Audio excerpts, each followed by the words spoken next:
بسم اللہ الرحمن الرحیم۔ تمام امراض کا روحانی علاج۔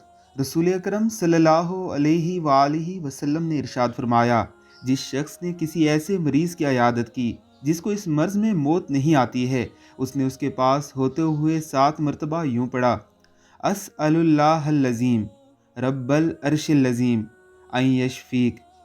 میں اللہ سے سوال کرتا ہوں جو عظیم ہے اور عرش عظیم کا رب ہے کہ تجھے شفا عطا فرمائے، تو اللہ تعالیٰ اسے ضرور اس مرض سے شفا یاب فرمائے گا۔ مریض کی عیادت کرنا بذات خود ایک بہت بڑی عبادت ہے، اور مریض کے پاس یہ دعا کرنا گویا اس کی خیر خواہی کرنا ہے، جسے اللہ رب العزت نے بڑی عبادات میں سے لکھا ہے۔ اللہ رب العزت کی ذات ہم سب کو اس کی توفیق عطا فرمائے۔ اس ویڈیو کو زیادہ سے زیادہ لوگوں تک پہنچا کر ثواب دارین حاصل کریں۔